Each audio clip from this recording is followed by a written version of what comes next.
नमस्कार, लिटरेरी गुरु प्रोग्राम में श्रोताओं आपका बहुत बहुत स्वागत है। आज हम इस कार्यक्रम में आपकी मुलाकात करवा रहे हैं हिंदी अकादमी दिल्ली, गढ़वाली कुमाऊनी जौनसारी अकादमी दिल्ली और दिल्ली संस्कृत अकादमी के सचिव डॉक्टर जीत राम भट्ट से।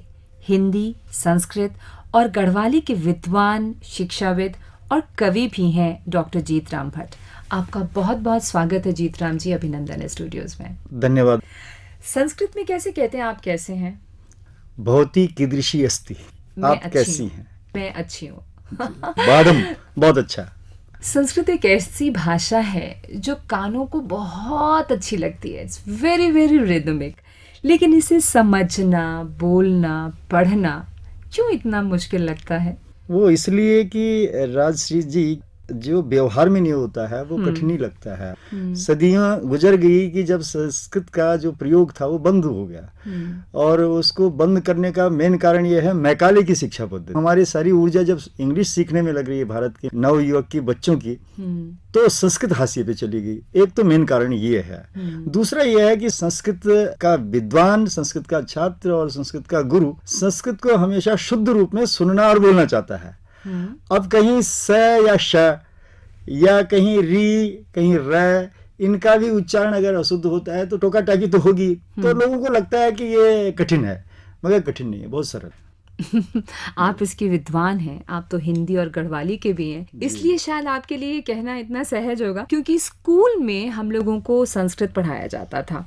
और कहते हैं कि संस्कृत ऐसी आसान भाषा है कि इसको आप रट लोगे तो बहुत नंबर मिलेगा, जो सही भी था। अहम गृहम गच्छामि या इस तरह से जो चीजें होती थी, तो हम लोग रट लेते थे और ढेर सारा नंबर ले लेते थे। और जब मौका मिला कि हाँ अब संस्कृत को छोड़ना है तो संस्कृत छोड़ दी। जैसा आपने कहा कि बहुत संकीर्ण है, मतलब उसमें थोड़ी बहुत जो कुछ भी गुंजाइश बनती है, तो जो उसके गुरु होते हैं, जो शिक्षक होते हैं, वो थोड़ी सी भी रियायत नहीं देते हैं, जिसकी वजह से शायद इसको पढ़ना, लिखना या आम बोलचाल की भाषा में लाना इतना मुश्किल हो गया।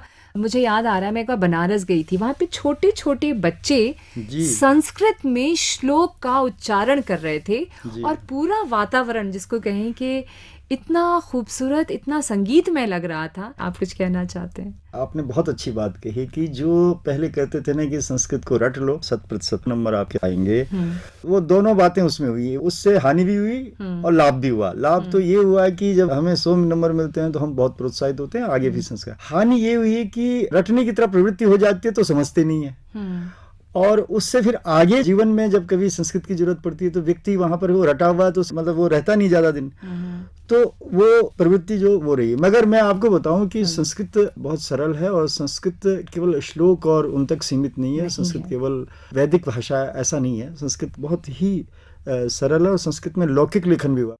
तो मैं आपको होली गीत से शुरू इसलिए कर रहा हूँ कि आपको लगेगा कि अरे संस्कृत में तो हम बोलचाल कर सकते हैं, संस्कृत में हम लोकगीत भी गा सकते हैं। तो लोकगीत है ये, संस्कृत में लोकगीत। सुनिए आप।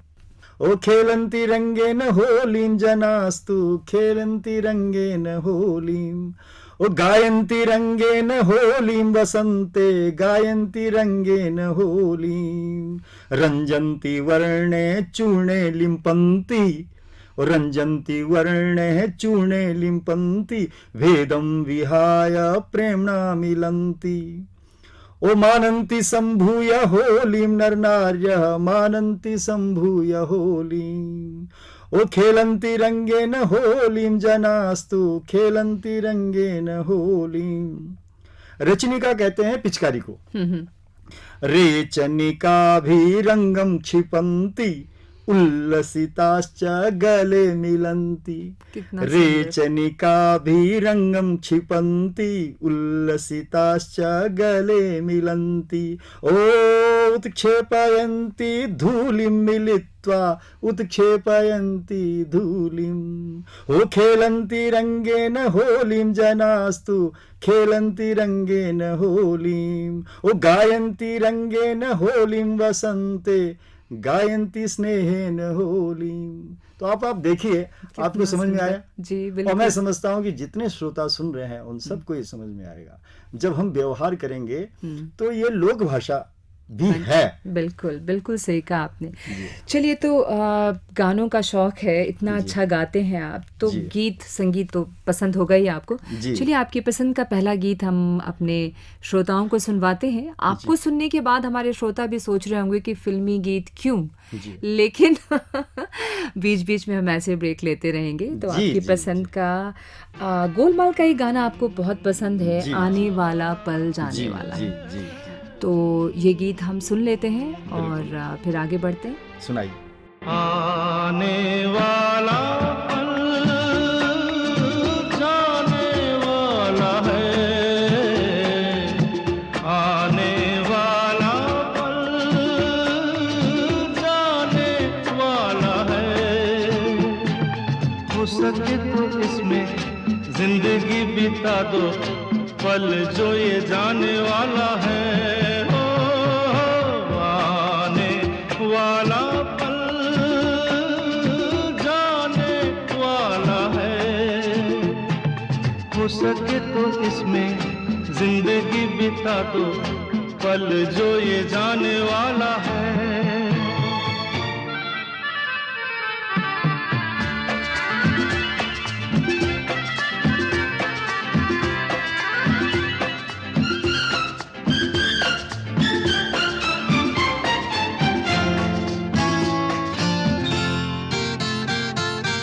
एक बार यूं मिली मासूम सी कली, एक बार यूं मिली मासूम सी कली, हो खिलते हुए कहा खुशबाश में चली। देखा तो यही है, ढूंढा तो नहीं है, पल जो ये जाने वाला है। ओ आने वाला पल जाने वाला है। हो सके तो इसमें जिंदगी बिता दो, पल जो ये जाने वाला है।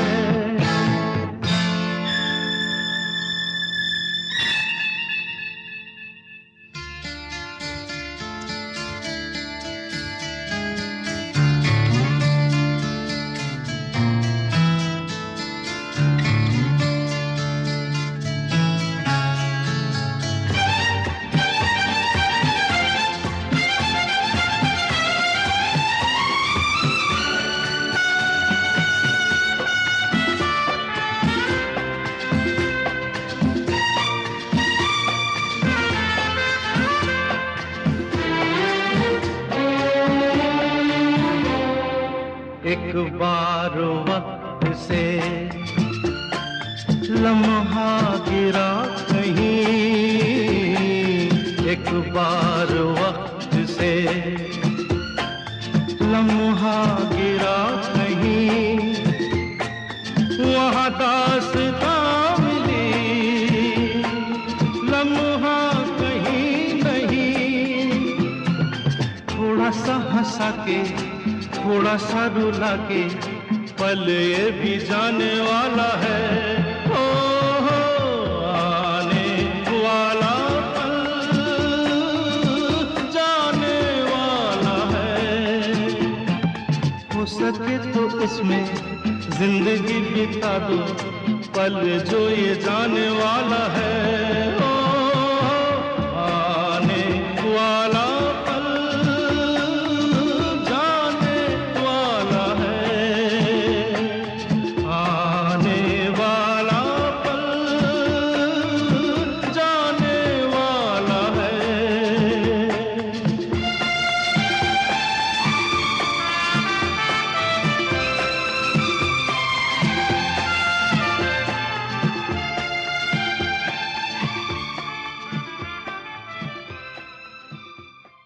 Welcome back. आप सुन रहे हैं प्रोग्राम लिटरेरी गुरु और आज हमारे साथ हैं हिंदी, संस्कृत और गढ़वाली के विद्वान, शिक्षाविद और कवि डॉक्टर जीतराम भट्ट। मैं हूँ आपके साथ आपकी दोस्त राजश्री। मैंने अपना परिचय नहीं कराया था, जिसकी ज़रूरत भी मैं नहीं महसूस करती हूँ क्योंकि अक्सर इस प्रोग्राम में आपसे मुलाकात होती रहती है। जीतराम जी, आप ने इतनी सुंदर ये रचना होली गीत जो सुनाई है, हम तो आपसे और भी गीत सुनना चाहेंगे, चाहे वो गढ़वाली में हो या फिर आप जाने माने कवि भी हैं। तो अगर मैं आपसे ये जानना चाहूँ कि गढ़वाल में कौन सी जगह से हैं आप? पहाड़ों से मैं हैं? एकदम उत्तराखंड में केदारनाथ आपने सुना है, अरे धाम वाह! है हमारा। ओहो! तो मैं केदारनाथ का नजदीक का गांव है मेरा, भटवाड़ी। मैं भट्ट हूँ तो भट्टवाड़ी, भट्टों की जगह। अच्छा अच्छा। तो मेरा वहाँ गांव है, अगस्त्यमुनि के पास, रुद्रप्रयाग जिला है। तो मैं वहाँ हूँ, मेरी शिक्षा दीक्षा गांव में ही है। अच्छा। जी जी आपके पिताजी आयुर्वेद के डॉक्टर होते जी थे। जी जी जी एक तो प्रकृति की गोद में ही आपका लालन पालन हुआ, जी लिखना पढ़ना वहीं पे शिक्षा वगैरह हुई आपकी। जी। ये जो लिखने पढ़ने के प्रति विशेष आकर्षण, इच्छा कैसे हुई और पहली रचना आपने अपनी कब लिखी? जी, बहुत अच्छा पूछा आपने राजश्री जी। कि जब भी कोई कवि बनता है तो उसके पीछे कुछ इतिहास तो होता ही है। बिल्कुल। मेरा जो लेखन शुरू हुआ वो प्राथमिक विद्यालय है, उससे मेरा प्रारंभ हो गया था। अच्छा। ऐसे ही, हाँ, मतलब उसको मैंने कहीं लिखा नहीं कभी उस तरह का, पर हाँ मैंने रच के और वो कंठ में रह गया, थोड़ा बहुत रह गया, थोड़ा बहुत बाद में मैंने लिखा उसको, आगे तो मैंने ऐसे बाद में क्यों बढ़ाया। लिखा, ऐसा क्यों नहीं? वो क्योंकि बच्चा था, मुझे उसका ज्यादा महत्व नहीं था। अच्छा। अब मैं उसका एक वो देता हूँ कि मैं कैसे लिखना शुरू हुआ। कि जब हम स्कूल जाते थे तो वहाँ सबसे पहले, आपने भी सुना होगा या आपकी कक्षाओं में भी रहा होगा, कि हम जब जाते थे तो सबसे पहले ना इमला लिखाया जाता था और पहाड़े याद कराए जाते थे। पहाड़े याद, ऐसे हमारे यहाँ ना Yes. बाराखड़ी भी याद कराई। टू जी जी जी। और हमारे यहाँ जैसे बाराखड़ी होती है, क का की कु को के कई को कौ, इस तरह से पढ़ा। तो मैं आपको बताऊं, जब हम स्कूल में जाते थे तो कभी मेरी भी बारी आती थी, जीतराम आज आपने बाराखड़ी याद करानी, तो हम खड़े हुए, तो मुझे वो सबसे ज्यादा बोरिंग लगता था। वो इसलिए लगता था कि जैसे उसका कोई अर्थ नहीं, मतलब वैसे तो व्याकरण की दृष्टि से तो बहुत जरूरी है वो, क्योंकि उससे वर्तनी ठीक होती है, मगर जब आप कक्षा में हैं तो वो नीरस सा विषय होता था कि आप बोल रहे हैं, आप बोल रहे हैं क का, वो बोल रहे हैं क का की को। तो मैंने सोचा कि ऐसा कुछ क्यों ना किया जाए, उसी समय में बोला। तो मैं आपको बताऊं कि इस पे पहला जो है कक्षा में ही मैंने थोड़ा बहुत बनाया था, बाद में मैंने जब बड़ा होकर के उसको सारी बाराखड़ियों की बनाई। ये मैं आपको सुना रहा हूँ, गै की बाराखड़ी है जी। गमले के फूलों पर गाती, गिल्लू को भी गीत सुनाती, गुनगुन करके भौरों के संग गूलर के पत्तों पर जाती, गए गए गए गए गाती रहती, गोलू की गौशाला जाती, गंगा यमुना तक हो आती, गौरैया तो उड़ती जाती। क्या बात है। तो ग गा गी गू को उतने आपने इतना ऐसे बना दिया कि इंटरेस्टिंग हो गया होगा बच्चे। जी जी, ये मेरा था और मैंने उस समय ज्यादा प्रयास नहीं किया, पर मैंने कहा इससे हमारे जो जितने साथी हैं वो थोड़ा सा इसको गाते गाते जो है बाराखड़ी याद करेंगे। बिल्कुल बिल्कुल। फिर मैं जब बड़ा हुआ तो उसका महत्व मुझे ज्यादा समझ, फिर मैंने उस सब की बाराखड़ियां बनाई और उसकी एक पुस्तक भी छपी है मेरी, बाराखड़ी की फुलझड़ी। 102.6 FM रेनबो की खास पेशकश, आप सुन रहे हैं लिटरेरी गुरु।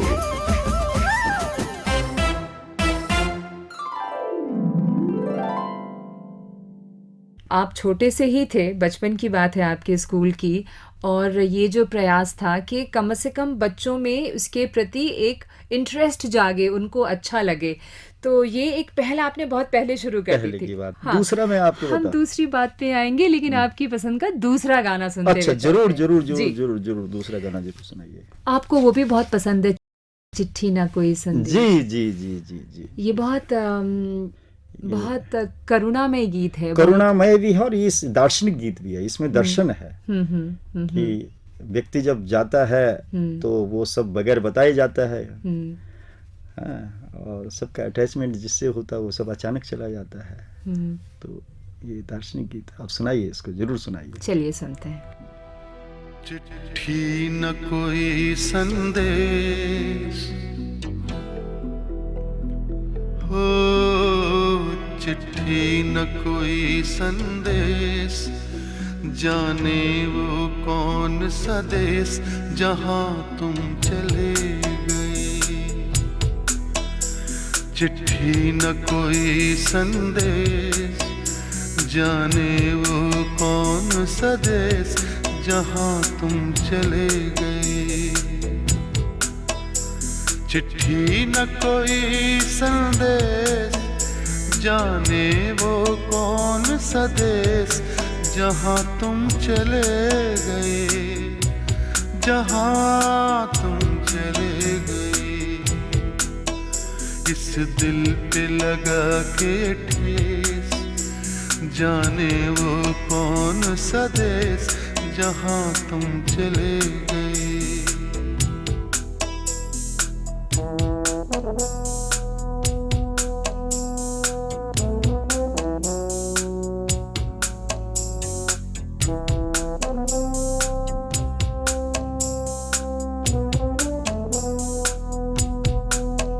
एक आह भरी होगी हमने न सुनी होगी, जाते जाते तुमने आवाज तो दी होगी। हर वक्त यही है गम, उस वक्त कहाँ थे हम, कहाँ तुम चले गए। चिट्ठी न कोई संदेश, जाने वो कौन सा देश जहां तुम चले गए, जहां तुम चले गए। इस दिल पे लगा के ठेस, जाने वो कौन सा देश जहां तुम चले गए।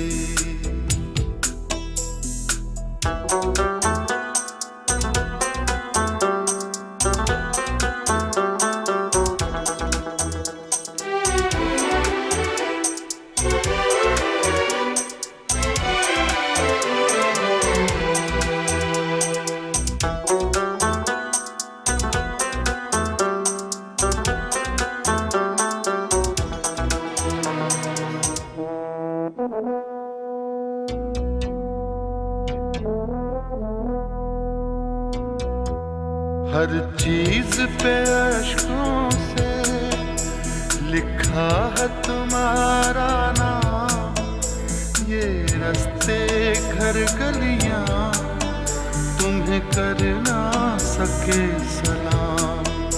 हाय दिल में रह गई बात, जल्दी से छुड़ा कर हाथ, कहाँ तुम चले गए।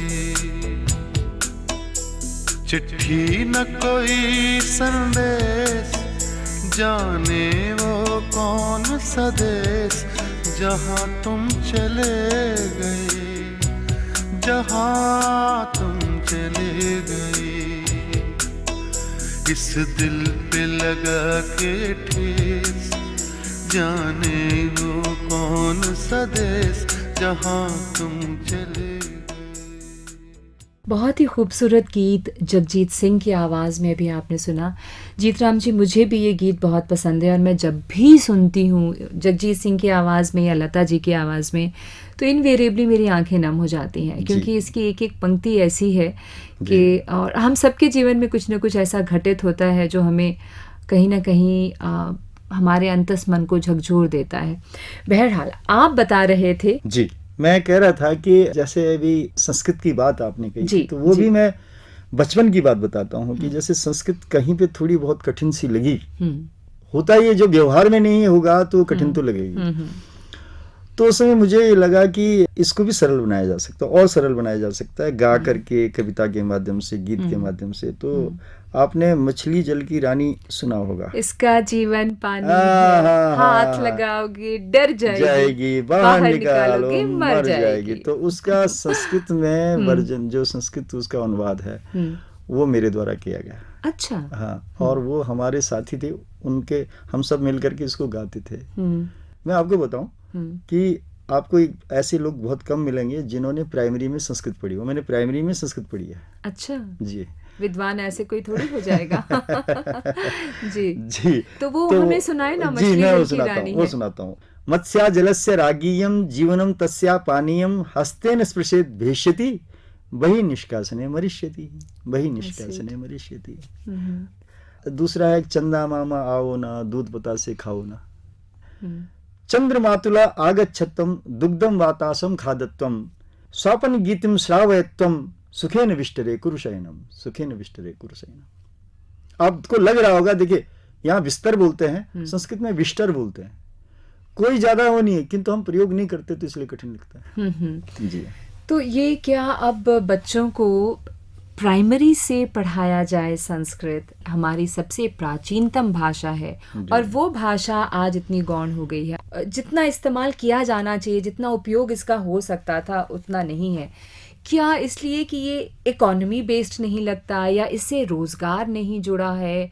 जैसे हमने देखा संस्कृत के समाचार वाचक हैं, या संस्कृत के महाविद्यालयों या स्कूलों में टीचर्स हैं, और क्या ऐसा इसका विस्तार हो सके? आप हिंदी अकादमी और संस्कृत गढ़वाली कुमाऊनी के आप सचिव हैं इस वक्त, आप ऐसे एक पद पर हैं कि इसको, और इसको लगता है आपको कि क्या कुछ और किया जा सकता है या क्या कर रहे हैं? जी जी, क्योंकि जी। इन चीज़ों को सुन के दिल इतना खुश होता है, इतना अच्छा जी। लगता है, कर्णप्रिय है। जी, तो फिर ये अफसोस भी होता है कि जी, आप सही कह रही हैं। ये जो जीविका वाला जो विषय है, ये केवल बनाया गया विषय है। यानी ये इसलिए बनाया गया है कि देखिए, जब हमारी मैकाले पद्धति जब चली, जब हमने सारे रोजगार के विषय जो है अंग्रेजी में ही डाल दिए। अभी मेरी बात हो रही थी कि जो विज्ञान के विषय हैं वो हिंदी में पढ़ाने की बात चल रही है। तो अगर मैकाले नहीं होता तो संस्कृत में जो है विज्ञान के विषय होते तो लोग संस्कृत पढ़ते ना।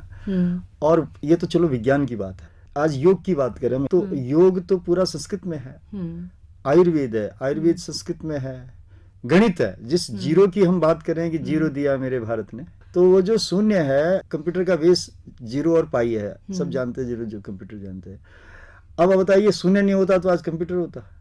तो वो शून्य जो है उसकी रचना संस्कृत में, गणित जो है संस्कृत में है। कोई भी विषय लीजिए, उस विषय का मूल संस्कृत में है।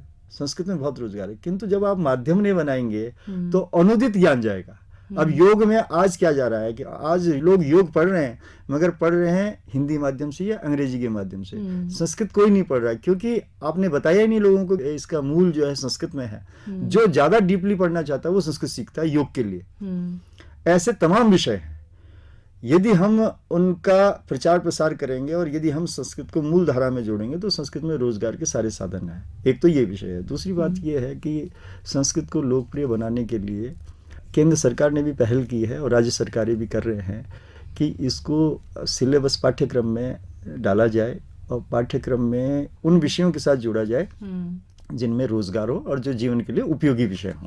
जैसे अभी मैं एक छोटी सी बात बता रहा हूँ, आप हैं, हम हैं, और भी हमारे श्रोता सुन रहे हैं। हम अपने बच्चों को ना, जैसे बच्चा थोड़ा सा बोलने लायक होता है तो उसे जोनी जोनी यस पापा सिखाते हैं, है ना। तो अब जोनी जोनी यस पापा जब हम सिखाते हैं तो उसकी जगह पे क्यों ना हम संस्कृत का भी कोई श्लोक या संस्कृत का कोई गीत या हिंदी की कोई कविता सिखाएं। मछली जल की रानी है, इसका हमने जो गीत अभी मतलब बनाए वो कभी कभी सुनाते हैं, मगर ज्यादातर जो माँ बाप हैं वो जोनी जोनी यस पापा ही सिखाते हैं। जब बचपन से आप अंग्रेजी की तरफ ही बढ़ रहे हैं तो फिर संस्कृत कौन सीखेगा। बिल्कुल, इस बात पर हम आएंगे और भी आपसे कुछ चर्चा करेंगे। यहाँ पर हम फिर एक म्यूजिकल ब्रेक लेते हैं जी। और आपकी पसंद का जो अगला गाना है वो है मेरी आवाज ही पहचान जी है। जी जी जी जी बिल्कुल। घर याद होगा। ये गीत क्यों पसंद है आपको? गीत तो सभी अच्छे लगते हैं, लेकिन जैसा आपने कहा कि कुछ बातों का इतिहास होता है, कुछ ऐसा होता है। तो आपकी आवाज़ बहुत अच्छी है, आप मंचों पे कविताएं और जब संस्कृत में गायन करते हैं, ये करते हैं, सोच रहे हैं आप, सोचना जी। मैं इसलिए कह रहा हूँ कि आपने जो बात की है, मैं कहता हूँ हर एक को पसंद होना चाहिए ये गाना। तो कहते हैं ये हमारे ब्रॉडकास्टर है, मेरी आवाज़ ही पहचान। जी जी जी जी जी, क्योंकि आवाज विचारों की प्रतिनिधि भी है। क्या बात है। तो इसलिए हमें इस बात पे स्वाभिमान होना चाहिए कि हमारे विचार जो है ना, हमारे अपनी पहचान है, हमारा व्यक्तित्व हमारे विचार हैं। तो ये इसलिए पसंद। चलिए सुनते हैं फिल्म किनारा का ये गीत, जीत राम जी की पसंद का, और मुझे भी बहुत पसंद है। ना गूंजा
बदल जाएगा, मेरी आवाज ही पहचान है, गर याद रहे।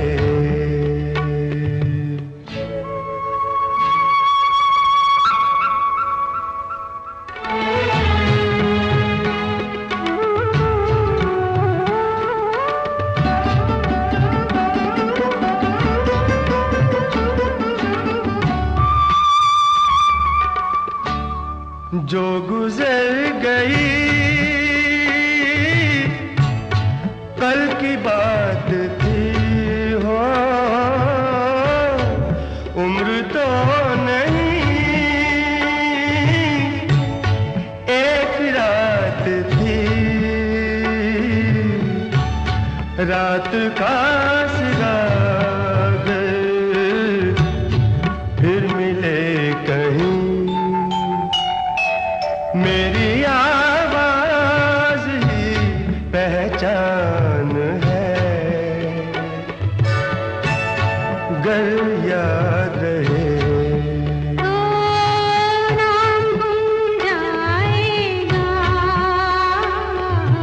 चेहरा ये बदल जाएगा,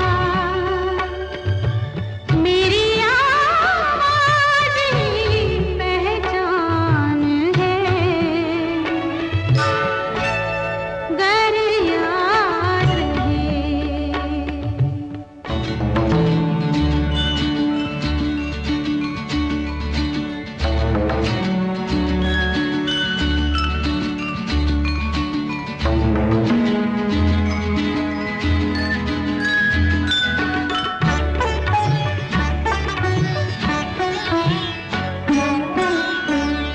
दिन ढले जहाँ रात पास हो, जिंदगी की ऊंची कर चलो, याद आए घर कभी जी उदास हो, मेरी आवाज ही पहचान है, गर याद रहे। नाम गुम जाएगा, चेहरा ये बदल जाएगा, मेरी आवाज ही पहचान है, गर याद रहे। एक बार फिर आपका स्वागत है। आप सुन रहे हैं प्रोग्राम लिटरेरी गुरु, और लिटरेरी गुरु में आज हमारे साथ हैं हिंदी, संस्कृत और गढ़वाली के विद्वान, शिक्षाविद और कवि डॉक्टर जीत राम भट्ट। इस गीत से पहले हम बात कर रहे थे कि बच्चों को स्कूल में जॉनी जॉनी सिखाया जाता है। आप जब बड़े हो रहे थे, आपके घर में संस्कृत का कितना माहौल था as a child when you were growing, और फिर अब जब आपके बच्चे बड़े हो रहे होंगे या बड़े हो गए होंगे, तो आप कितना संस्कृत में उनसे वार्तालाप करते हैं? जी, प्रयास करता हूँ। और वैसे तो हर व्यक्ति का व्यक्तित्व अलग है और हर व्यक्ति की रुचि अलग है, और हम माँ बाप के भूमिका में हैं। बच्चों की रुचियों का ध्यान भी रखा जाता है, पर संस्कार तो माँ बाप के द्वारा ही दिए जाते हैं। तो मैं जब बच्चा था तो मुझे बड़ा सौभाग्य मिला है कि मेरे पिताजी तो आयुर्वेद के थे, मेरी माँ गृहिणी थी, और उस समय की गृहिणी थी कि जब स्कूल नहीं जाती थी महिलाएं, मगर उनके जो संस्कार थे वो पूरे इस तरह के थे कि जो माँ के संस्कार होते हैं। तो उन्होंने हमें बहुत अच्छी शिक्षा दी। पिता ने हमें स्कूल में डाला, साथ में हमें संस्कृत का मैं जब 8 साल का था तो मुझे वेद पढ़ने के लिए उन्होंने गुरुजी के पास 8 साल के जी, और घर में वो हमेशा संस्कृत के श्लोक हमें याद कराते थे पिताजी। अब वही हमने सीखा था उनसे, तो हम अपने बच्चों को भी वही याद कराते हैं। कितने बच्चे हैं? मेरे 2 बच्चे हैं। मेरा बेटा तो डेंटिस्ट, जिसको दंत चिकित्सक बोलेंगे, जी जी बिल्कुल, तो वो है, और मेरी बेटी जो है वो पढ़ाती है हाँ, क्या वो पढ़ाती कॉलेज है? में पढ़ाती है, वो अंग्रेजी साहित्य की है। जीतराम जी, जी। यू आर कॉर्नर्ड जी, नाउ। ये 18 साल तक तो हम उनको दे सकते हैं, मगर उसके बाद तो उनका अपनी रुचि है ना। यही मगर तो दिक्कत है। मैं उसी की बात बोल रहा था कि उसने जो है 12वीं तक संस्कृत पढ़ी है, और वो संस्कृत में धारा प्रवाह बोलती है, वह है अंग्रेजी की। दिल्ली लेवल में जो प्रतियोगिताएं हुई उसमें वो प्रथम आई। और अब मैं आगे अंग्रेजी में? अंग्रेजी नहीं में? नहीं, संस्कृत संस्कृत में। में, अब मैं आगे बता रहा हूँ आपको कि वो अंग्रेजी की असिस्टेंट प्रोफेसर है, सहायक आचार्य है, किंतु उसने संस्कृत से, हिंदी से, अंग्रेजी से 3 विषयों से एमए किया। बिल्कुल अपने पापा की तरह। जी जी जी जी जी जी। तो वो तीनों भाषाओं की ज्ञाता है वो। मुझे ये कहते हुए मुझे अपने पे गौरव हो रहा है कि मैं जहाँ रुकता हूँ आज की तिथि में, तो मैं उससे पूछता हूँ। आप जान ही रही होंगी कि मेरी अंग्रेजी इतनी अच्छी तो हो नहीं सकती, क्योंकि मेरा बेस तो हमारी भाषा संस्कृत भी है। नहीं है वो, जी ठीक है, काम चला हुआ अंग्रेजी जी, होनी चाहिए। किंतु आजकल अगर आपको वैश्विक होना है, ग्लोबल होना है, तो तो अंग्रेजी की जरूरत है। तो इसलिए वहां पर मेरी बेटी मेरी सहायक है, वो अंग्रेजी में मेरी इतनी सहायता करती है, क्योंकि उसको संस्कृत भी आती है, उसे हिंदी भी आती है। लेकिन तो मैं आपसे ये पूछ रही हूँ कि जब वो इतनी भाषाओं में उसने एमए किया, ये तो उसने संस्कृत क्यों नहीं पढ़ाना तय किया? मुझे आप इसका जवाब दें। वो तो आप जान रही हैं कि इस समय पूरे भारत में, पूरी स्थिति में, जहाँ जीविका मिल जाए आदमी को, वो पहले चुन लेना चाहिए। यही तो हमारे यहाँ एक त्रासदी श्लोक है है, हमारी, हमारे जी। यहाँ एक श्लोक है, हाँ। चलत तेकेन पादेन तिष्ठत तेकेन बुद्धिमान। अगर हमारे पास 2-3 अवसर हैं, और उन 2-3 अवसर या 2-3 योग्यताएं हमारे पास, हम कई बार आप देखते हैं एक गायक भी है, और साथ में एक्टर भी है, और साथ में निर्देशक भी है। अगर उसको मिल गई फिल्म एक्टर की, तो वो 2-3 पीछे, क्योंकि उसे फिल्म मिल रही है नायक की, तो वो नायकत्व तो स्वीकार कर लेता है। अगर उसे गाने का मिल रहा है तो पहले गाना। तो इसी तरह से मेरी बिटिया के साथ हो गया, उसे पहली वो जीविका मिल गई, जिस दिन संस्कृत की मिल गई तो वो भी स्वीकार कर लेगी, और मुझे लगता है कि वो उसकी पहली पसंद होगी। अच्छा, चलिए मैं मान जाती हूँ। चलिए अब आपकी पसंद का हम अगला गाना सुनते हैं, जो है जब दीप जले आना, जब शाम ढले जाना। जी, बहुत सुंदर गीत है, सुनते हैं। जी। जब दीप जले आना, जब शाम ढले आना, जब दीप जले आना, जब शाम ढले आना,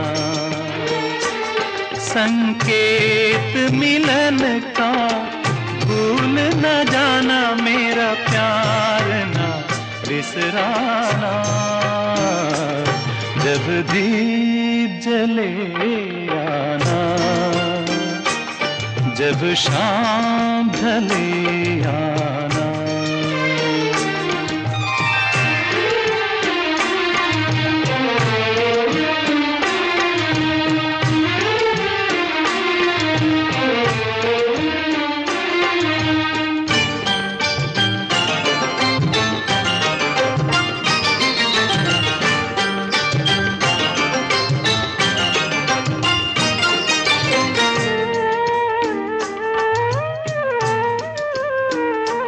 मैं पलकन डगर बुहारूंगा, तेरी राह निहारूंगा।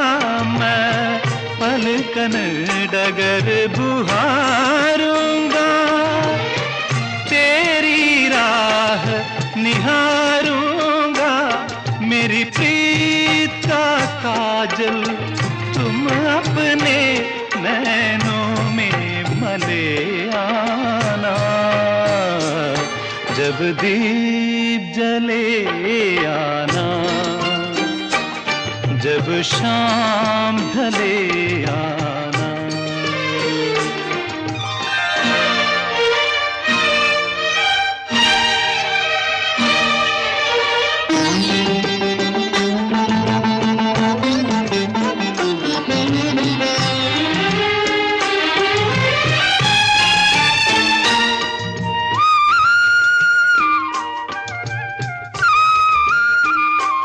जहाँ पहली बार मिले थे हम, जिस जगह से संग चले थे हम, जहाँ पहली बार मिले थे हम, जिस जगह से संग चले थे हम, नदियाँ के किनारे आज उसी अमवा के तले आना, जब दीप जले आना, जब शाम ढले आना।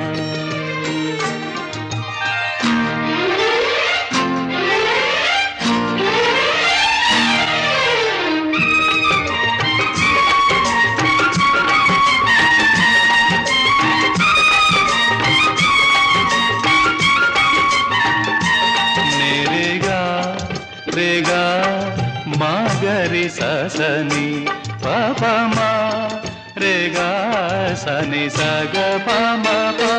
नित सांझ सवेरे मिलते हैं,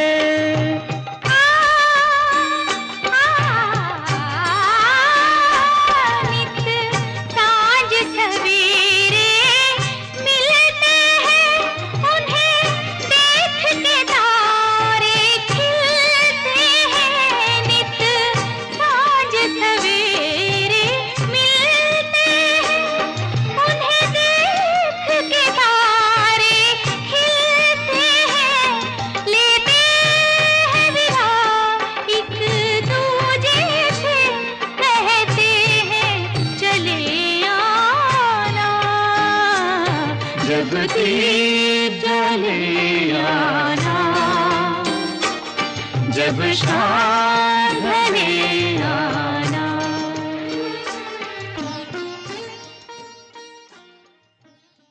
एक बार फिर आपका स्वागत है। आप सुन रहे हैं प्रोग्राम लिटरेरी गुरु, और लिटरेरी गुरु में आज हमारे साथ हैं डॉक्टर जीत राम भट्ट। जीत राम जी, पिता कैसे थे? मतलब बहुत स्ट्रिक्ट फादर थे, बहुत लिबरल फादर थे? आपके चेहरे पे मुस्कान आई है, जी। ये बताएं पहले। देखिए, पिता को तो अनुशासन प्रिय होना पड़ता है, होना चाहिए। और मैं अनुशासन प्रिय ही पिता रहा हूँ। और क्योंकि मैं पहले एक शिक्षक भी रहा हूँ, मैं अधिकारी बाद में बना हूँ, और संस्कृत पढ़ाते थे? मैंने संस्कृत पढ़ाई है, 13 साल मैं शिक्षक रहा जी।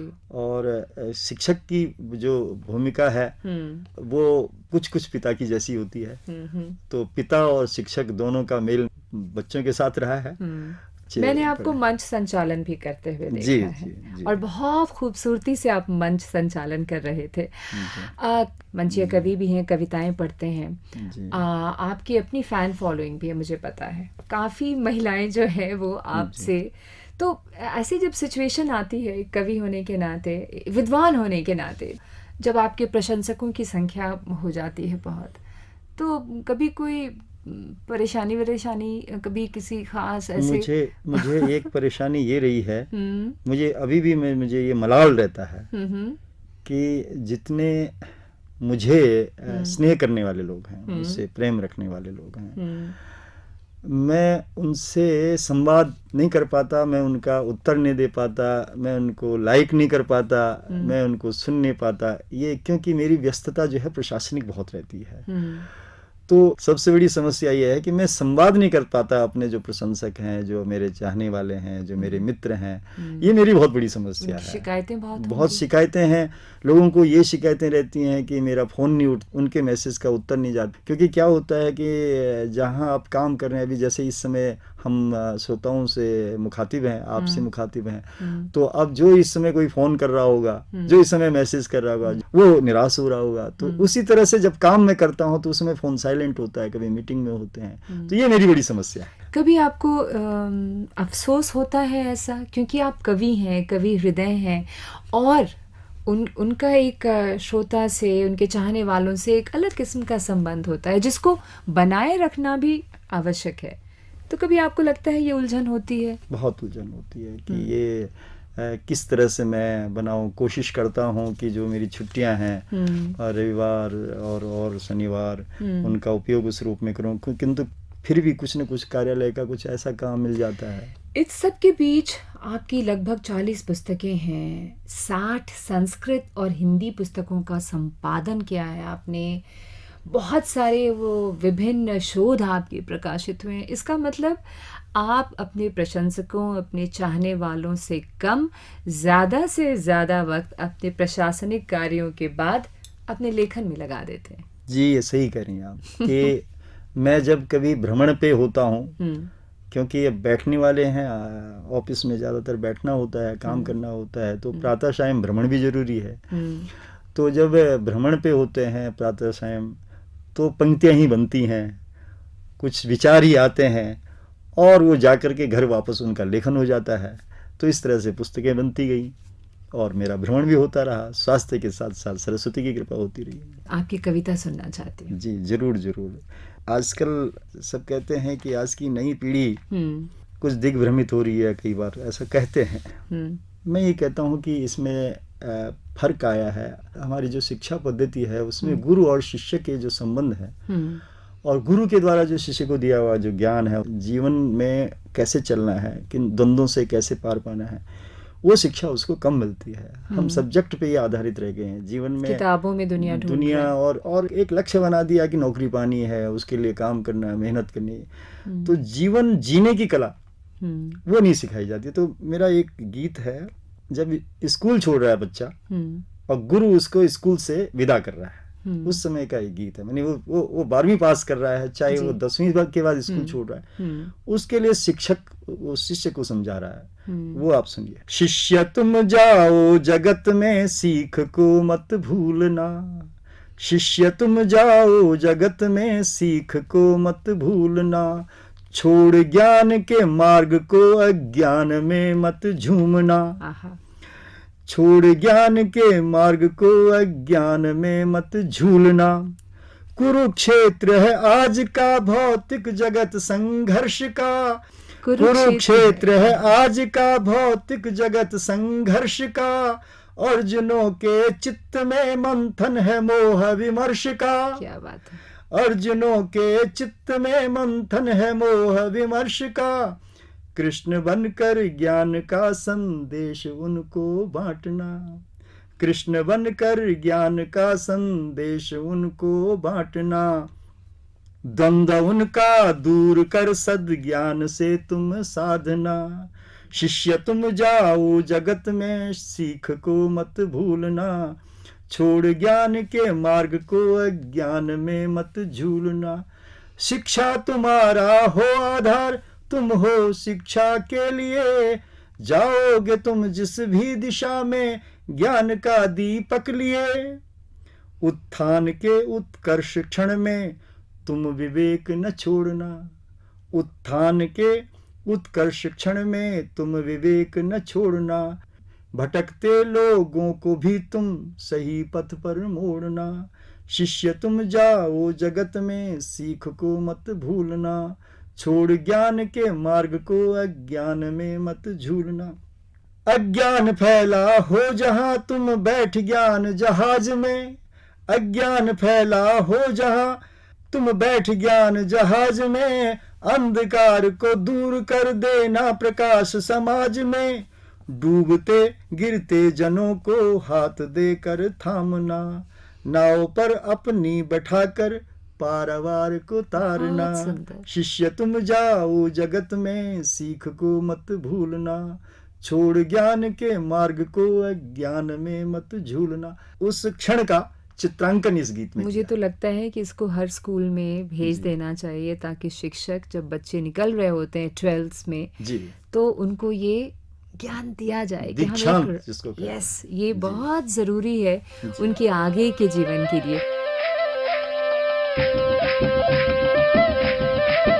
विचारों की ऊर्जा, कल्पना की उड़ान, कलम की शक्ति और भाषा का गौरव,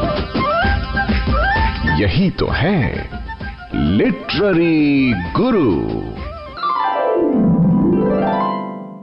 लिखते पढ़ते रहे हैं आप, अपने बाकी प्रशासनिक कार्यों में व्यस्त रहते हैं। जब कभी थोड़ा वक्त मिलता है तो क्या करना पसंद करते हैं? संगीत? जी जी जी, संगीत आपने सही बात कह दी कि उसके बाद मेरा संगीत है, पर मैं सुनता नहीं हूँ, मैं खुद गाता हूँ। क्या बात है। ये विविध भारती और आकाशवाणी सुनते के कार्यक्रम रहे। सुनते रहे, किंतु जब से रेडियो घर में रखना बंद हो गया है तो क्यों? रेडियो तो और आसान हो गया। जी, वो इसलिए है कि आसान तो उस रूप में हो गया है कि वो मोबाइल्स में आ मोबाइल्स गए। में आ गया है, किंतु मोबाइल्स में और भी कई सारे प्रकरण चलते हैं ना जी, उसमें। जी। और फिर क्या है कि अब इस दौर में फुर्सत भी कम मिलती है, तो कोशिश करता हूँ कभी कभी, पर मेरे पास घर में जैसे हारमोनियम है, गिटार अच्छा, है जी, वाद्य भी तो बजाते हैं? वाद्य हाँ, तो हारमोनियम में बहुत अच्छी बजा देता हूँ। अच्छा। जी जी। और जब मैं कॉलेज में था तो मैं गिटार भी बजाता था अच्छा, जी। कॉलेज में। तो जी। कॉलेज की बात हुई है तो थोड़ा सा कुछ बताएं कॉलेज के बारे में अपने। हाँ, कॉलेज में उन दिनों तो दो बातें मेरे साथ थी। एक तो ये था कि मुझे अपने परिवार को ट्रैक पे लाना था।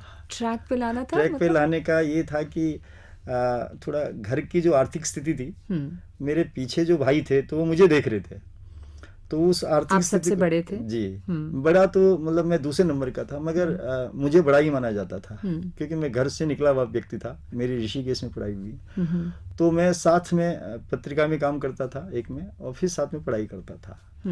तो कभी कभार कुछ मिल जाता था तो इस तरह से गिटार और इस तरह से बजाते, कभी हारमोनियम से, तो ऐसे ही सीखा गया। तो ये मेरे कॉलेज लाइफ में ये था कि मैंने काम करते हुए पढ़ाई की है, और ऐसा नहीं कोई दुखी होकर के किया, परेशान होकर के किया, आनंदित होकर के हर क्षण का आनंद लिया। यानी कि संतुष्ट हैं जीवन जी से। जी जी जी। बहुत खूबसूरत। जीतराम जी, हमने संस्कृत में सुना, हमने हिंदी में सुना, अब बारी आती है गढ़वाली की। जी तो गढ़वाली में भी आपकी एक रचना हम चाहेंगे कि अपने श्रोताओं को सुनवाएं। जी, मैंने जैसे बताया कि मैं उत्तराखंड के पास का हूँ और बिल्कुल ही पहाड़ के एकदम से किनारा है, वहाँ से हिमालय के क्षेत्र का हूँ। तो मैं जब बाहर रहा हूँ तो मुझे अपने उस क्षेत्र की बड़ी याद आती रही है। तो उस पे मेरा एक गीत बहुत पहले लिखा हुआ था, तो मैं उसको आपको सुना रहा हूँ। जरूर। घुंघराली डांडी काठी मुकुट जन हिवाली छ, घुंघराली डांडी काठी मुकुट जन हिवाली छ, बिगड़ैली धरती ढुंग्यूं ढुंग्यूं मां हरियाली छ, बिगड़ैली धरती ढुंग्यूं ढुंग्यूं मां हरियाली छ, फ्यूल्यार घाटू मायख काखड़े की टोली छ, तिसमिली की 30 का फल पक्को की बेली छ, फ्यूल्यार घाटू मायख काखड़े की टोली छा, तिसमिली की 30 का फल पक्को की बेली छा, घम जाला पाखा कखी कखी गहरो पाताल छा, बिगड़ैली धरती ढुंग्यूं ढुंग्यूं मां हरियाली छा, स्या स्या बागदी गाड सुर सुर के गाड छन, खींची रीट दा कोलू धी धी के घट छन, स्या स्या बागदी गाड सुर सुर के गाड छन,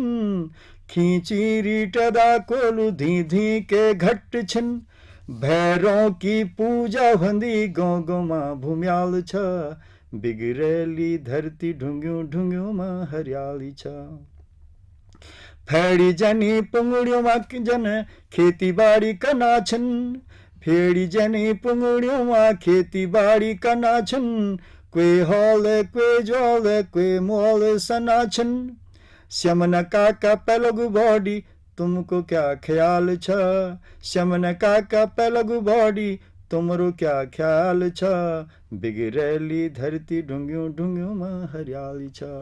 बहुत सुंदर। इसी के साथ में एक मेरी गढ़वाली में सरस्वती वंदना है, वो मैं भी आपको सुना रहा हूँ। जरूर। जय हो वीणा वादिनी माँ, जय हो हंस वाहिनी माँ, ते हमारो प्रणाम वे, ते हमारो प्रणाम जा, सुकेलु कमल सुकेलु हंस सुकेलु धती सुकेली साड़ी, सुकेलु रूप तेरु माच तेरु माँ सरस्वती, सुकेलु कमल सुकेलु हंस सुकेलु धती सरस्वती, सुकेलु रूप तेरु माच सुकेलु छ सरस्वती, सुकेलु उजलु करण वली यानी हमारी त्वीछ माँ, जय हो वीणा वादिनी माँ, जय हो हंस माहिनी माँ, ते हमारो प्रणाम वे, ते हमारो प्रणाम जा, वाल्मीकि भील छयो कविता तुन कवि बनाए, कविता कैरिक जैन नौ कमाए, कविता तय द्योण वली यानी हमारी तीछ माँ। जय हो वीणा वादिनी माँ, जय हो हंस वाहिनी माँ, ते हमारो प्रणाम बे, ते हमारो प्रणाम ईजा। बहुत सुंदर। वैसे तो बहुत कुछ बातें होती हैं पूछने के लिए, बातें करने के लिए, लेकिन हमारे प्रोग्राम का वक्त जो है वो समाप्ति की ओर है। तो चलते हुए आपकी पसंद का वो गाना, नदिया चले चले जी, रे जी, धारा तुझको चलना होगा, सुनते हैं। और आपका बहुत आभार, दिल से शुक्रिया हमारे स्टूडियोज़ में आने के लिए। अभी बहुत कुछ आपसे सुनना था, फिर कभी मौका मिलेगा तो ज़रूर सुनूंगी। और आपका शुक्रिया अदा हमसे बातें करने के लिए। धन्यवाद, धन्यवाद राजश्री जी।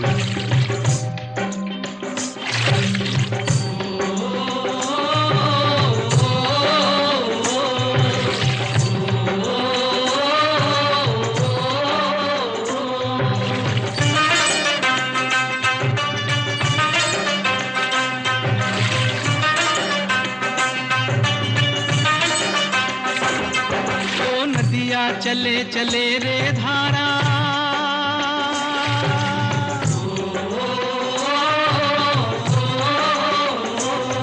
ओ नदिया चले चले रे धारा, चंदा चले चले रे तारा।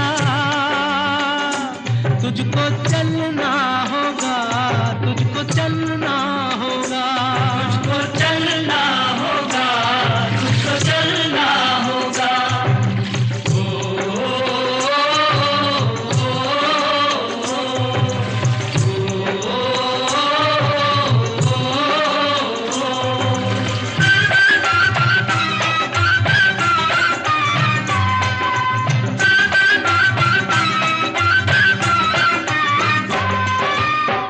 जीवन कहीं भी ठहरता नहीं है, जीवन कहीं भी ठहरता नहीं है। आंधी से तूफान से डरता नहीं है। तू न चलेगा तो चलते भी राहें,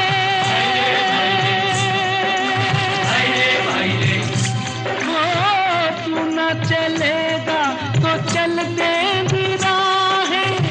मंजिल को तरसेंगी तेरी निगाहें। तुझको चलना होगा, तुझको चलना होगा, तुझको चलना होगा, तुझको चलना होगा। ओ नदिया चले चले रे धारा, चंदा चले चले रे तारा।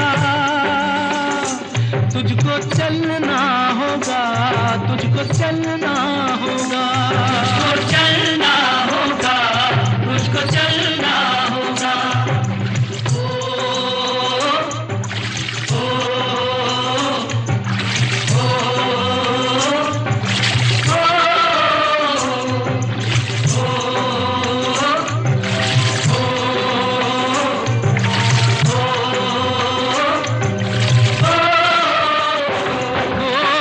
पार हुआ वो रहा जो सफर में, पार हुआ वो रहा जो सफर में। जो भी रुका फिर गया वो भंवर में। नाव तो क्या बह जाए किनारा, ओ नाव तो क्या बह जाए किनारा। बड़ी ही तेज समय की है धारा। तुझको चलना होगा, तुझको चलना होगा। चलना